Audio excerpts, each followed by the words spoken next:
officiel dvprogramme.state.gov, prenez quelques minutes pour regarder cette vidéo qui contient toutes les informations nécessaires pour réussir votre inscription. Maintenant, passons à l'inscription pour la DV 2026. Cette année encore, bonne nouvelle, vous n'avez pas besoin de passeport pour vous inscrire, ce qui simplifie les choses pour beaucoup d'entre vous. Dès 16h GMT, les inscriptions sont ouvertes, alors vous pouvez commencer immédiatement. Toutefois, soyez patient si vous rencontrez des difficultés à vous connecter au site dans les premières heures. Il est souvent surchargé en raison de l'afflux massif d'inscriptions. Si vous recevez un message d'erreur, pas de panique. Réessayez à un autre moment, comme tôt le matin, lorsque le site est moins sollicité. Pour commencer votre inscription, vous trouverez le lien direct vers le site officiel dans la description de cette vidéo. Assurez-vous d'utiliser uniquement ce lien, c'est le seul site légitime pour participer à la loterie. Méfiez-vous des autres sites, qui sont souvent des arnaques. Sur la page d'accueil, faites défiler vers le bas jusqu'à voir une case verte avec le texte Begin Entry. Cliquez dessus pour débuter votre inscription. Vous arriverez ensuite à une page où l'on vous demande de saisir un code d'authentification. Ce code apparaît sous forme d'image avec des lettres et chiffres aléatoires. Entrez-les exactement comme il s'affiche, c'est juste une mesure de sécurité pour confirmer que vous n'êtes pas un robot. Ensuite, cliquez sur Submit. Nous voilà maintenant sur le formulaire officiel d'inscription, appelé DS 5501. Le temps indiqué en haut de la page montre la durée maximale pour compléter le formulaire. Si ce délai est dépassé, la page se rafraîchira automatiquement et vous devrez recommencer depuis le début. Mais pas d'inquiétude, une vingtaine de minutes suffit largement pour remplir le formulaire correctement. Passons maintenant aux questions du formulaire. Première question, il s'agit de votre nom complet. Dans la première case, vous devez entrer votre nom de famille. Faites bien attention à l'orthographe. Ensuite, dans la deuxième case, entrez votre prénom. Si vous avez un nom intermédiaire, middle name, inscrivez-le dans la troisième case. Si vous n'en avez pas, laissez simplement cette case vide et cochez la case No middle name. Attention, cette section ne concerne pas un éventuel deuxième prénom. Si vous avez des noms composés, par exemple, 2 noms de famille ou 2 prénoms, comme c'est souvent le cas dans certains pays africains, entrez les 2 noms de famille dans la première case et les 2 prénoms dans la deuxième case. C'est aussi simple que cela. Passons à la deuxième question, qui concerne votre genre. Ici, vous avez 2 options à cocher, masculin ou féminin. Sélectionnez celui qui vous correspond. Ensuite, pour la troisième question, il s'agit de votre date de naissance. Vous devez la renseigner en suivant cet ordre. Le mois, le jour, puis l'année. Soyez vigilants, car ce format est souvent différent de celui utilisé dans d'autres pays. Maintenant, nous arrivons à la quatrième question, qui concerne votre ville de naissance. Indiquez le nom exact de la ville ou du village où vous êtes né, sans abréviation ni modification. Après cela, la cinquième question vous demandera de sélectionner votre pays de naissance. Il suffit de choisir votre pays dans la liste déroulante proposée. La sixième question porte sur votre pays d'éligibilité pour la DV Loterie. En règle générale, ce pays est le même que votre pays de naissance, donc si c'est le cas vous pouvez cocher Yes. Toutefois, si votre éligibilité est liée à un autre pays, par exemple si vous êtes marié à une personne née dans un pays éligible, vous devrez le spécifier ici. Maintenant, place à la septième question, qui concerne le téléchargement de votre photo. Cette photo doit respecter les critères spécifiques de la DV Loterie, que nous avons déjà vus ensemble.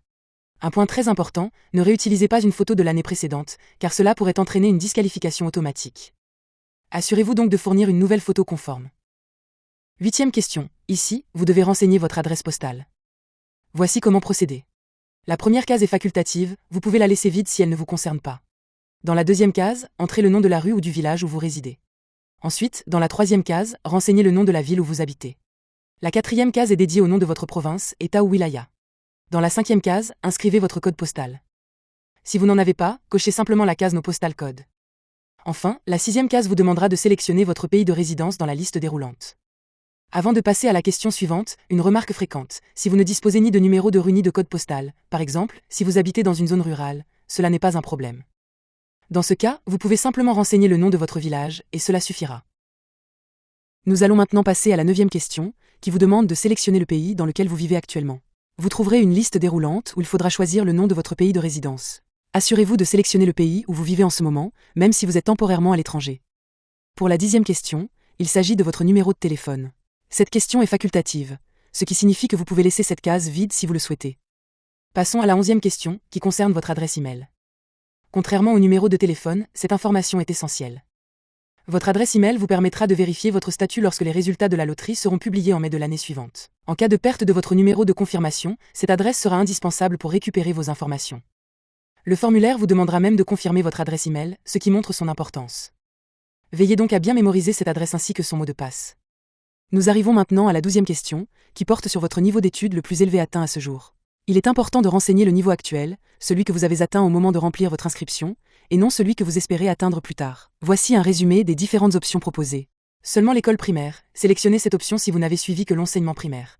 Lycée, pas de diplôme. Cochez cette case si vous avez fréquenté le lycée, mais sans obtenir de diplôme de fin d'études.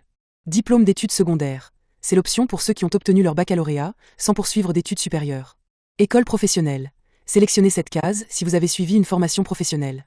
Quelques programmes universitaires. Cochez cette option si vous avez entamé des études supérieures sans avoir encore obtenu de diplôme. Diplôme universitaire. Choisissez cette option si vous avez terminé un programme universitaire, licence ou équivalent. Quelques cours de niveau supérieur. Sélectionnez cette case si vous avez suivi des cours de niveau supérieur sans obtenir de diplôme. Diplôme de maîtrise. Cochez cette option si vous avez un master, bac+5. Quelques cours de niveau doctoral. Sélectionnez cette option si vous êtes inscrit en doctorat mais n'avez pas encore terminé votre thèse. Diplôme de doctorat. Cochez cette case si vous avez un doctorat. Attention, choisissez bien le niveau actuel, sans anticiper celui que vous espérez atteindre à l'avenir.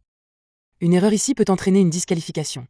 Pour ceux qui passeront leur baccalauréat cette année, il est recommandé de choisir lycée, pas de diplôme, à condition d'être certain d'obtenir votre bac à la fin de l'année scolaire. Si vous êtes sélectionné à la loterie mais que vous échouez à obtenir votre diplôme, votre visa sera malheureusement refusé. Pour la 13e question, vous devez indiquer votre état matrimonial actuel. Cochez l'option qui correspond à votre situation dans la liste suivante: célibataire, marié avec un conjoint qui n'est pas citoyen américain ou résident permanent, marié avec un conjoint qui est citoyen américain ou résident permanent, divorcé, veuf, séparé légalement. Attention, indiquez bien votre situation matrimoniale au moment où vous remplissez le formulaire. Si vous êtes en couple ou fiancé, mais pas encore marié, cochez célibataire. De même, si vous êtes en instance de divorce mais que celui-ci n'est pas encore prononcé, vous devez cocher marié. Soyez vigilant dans cette section, car des erreurs de déclaration entraînent chaque année de nombreux refus de visa. Pour la 14e et dernière question, il s'agit de savoir si vous avez des enfants. Cela concerne tous vos enfants de moins de 21 ans, y compris vos enfants biologiques, ceux de votre conjoint et les enfants adoptifs. Si vous attendez un enfant qui n'est pas encore né, ne le mentionnez pas.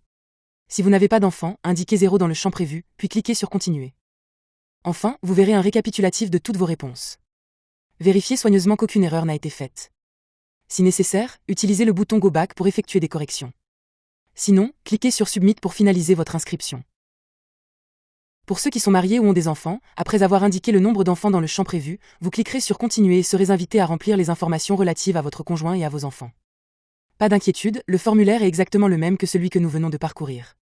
Vous devrez fournir les mêmes informations: le nom, le prénom, la date de naissance, l'adresse, ou encore le niveau d'éducation. Et bien sûr, il vous faudra préparer une photo au format DV pour chaque membre de la famille. Important, vous devez inclure votre conjoint et tous vos enfants, même s'ils ne vivent pas avec vous ou s'ils ne souhaitent pas émigrer avec vous.